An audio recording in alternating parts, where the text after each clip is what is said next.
I never dated here because I saw vicariously through my roommate how terrible it was.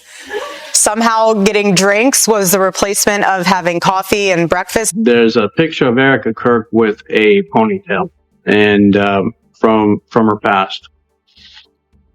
That person matches who I saw at Fort Huachuca in the lobby the night before, and she was with that man in the lobby, and that man, he was present at that meeting.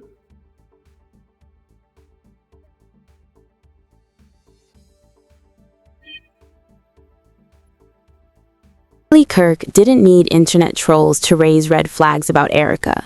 He'd already sensed something was off. Now, a leaked audio tape has brought those suspicions into the spotlight. The recording suggests that Erika may have been secretly seeing her ex, with conversations that line up suspiciously well with timelines Charlie's parents had been questioning for months. Things took an unexpected turn when, rather than keeping it private, Charlie's parents intervened and pushed for a DNA test, something insiders say Charlie had been quietly considering himself. Suddenly, the questions everyone had been whispering about became unavoidable.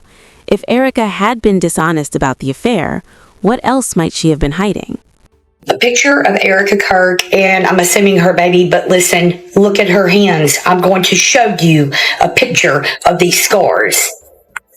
There's a scar right there.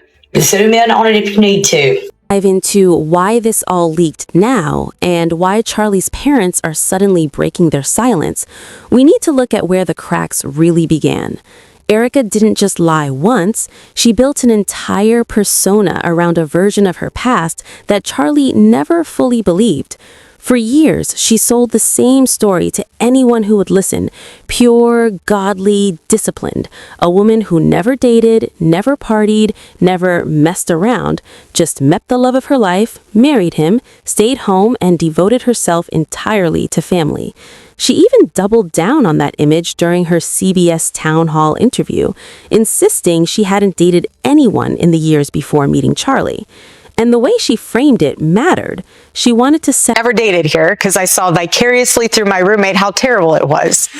Somehow getting drinks was the replacement of having coffee and breakfast. I personally would rather have coffee or brunch with someone than go. I don't drink. I find it unproductive, not because I'm holier than whatever. I just don't operate that way.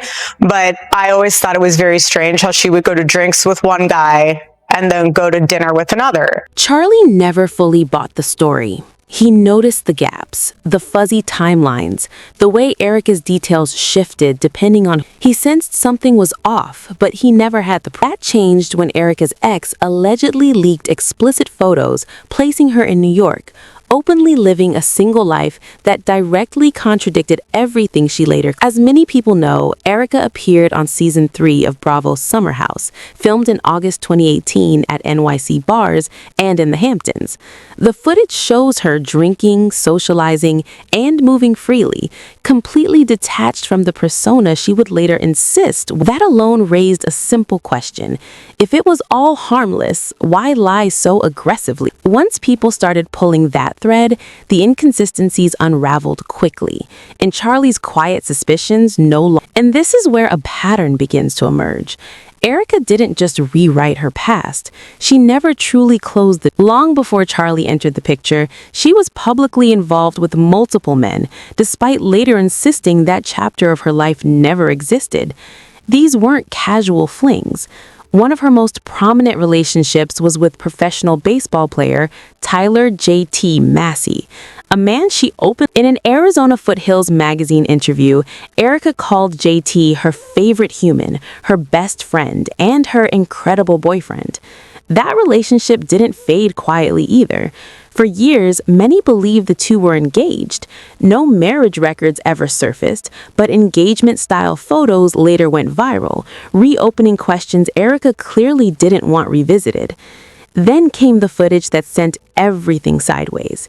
A video from a 2015 Trump rally shows Erika standing beside a man with a young girl positioned between them. When viewers slowed the clip down, they began connecting dots Erika had worked overtime to erase, especially after noticing the girl bore a striking resemblance to JT. But the most telling detail was who else appeared in the same frame: Tyler Bower. The same Tyler who would later introduce Erika to Charlie. The same Tyler who was now deeply embedded within TPUSA leadership. That coincidence didn't sit right. Suddenly, the story wasn't just about exes. It was about how Erika had been moving through the same political circles long before she ever claimed to meet Charlie, and whether she ever truly healed from those relationships or simply rebranded and kept moving forward.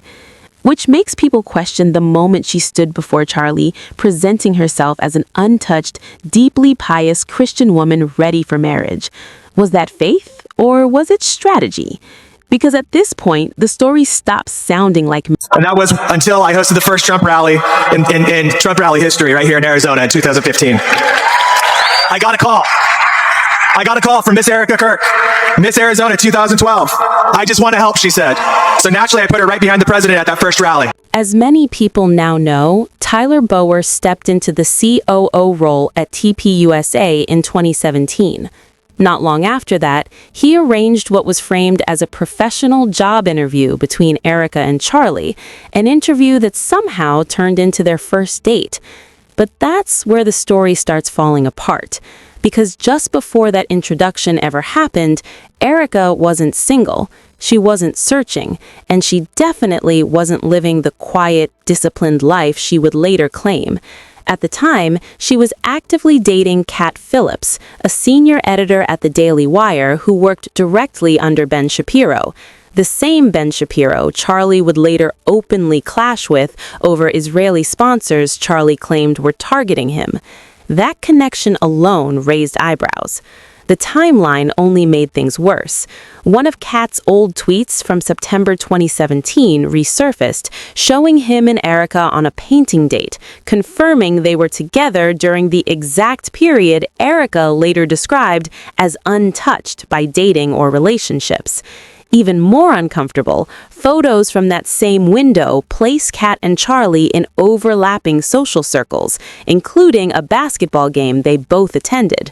That detail alone dismantles Erika's claim that she randomly met Charlie a year later.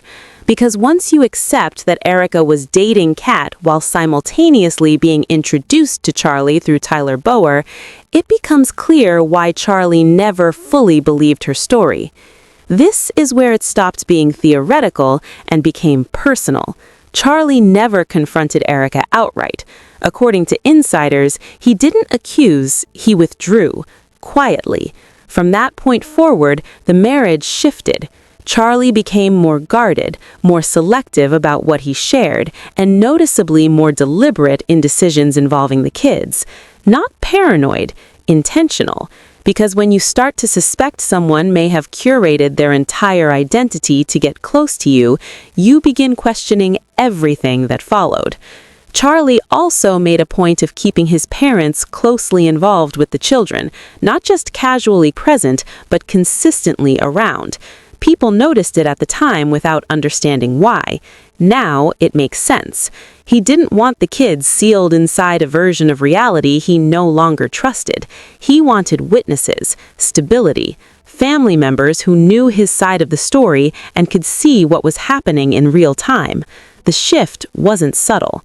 Charlie began structuring his life like someone preparing for something he never said out loud. And this is where everything escalates. With Charlie no longer here to push the narrative himself, his parents have stepped in.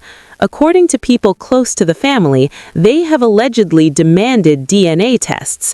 After everything that surfaced, the lies, the overlaps, the conflicting timelines, they no longer trust Erika's word on anything, including the most sensitive question of all.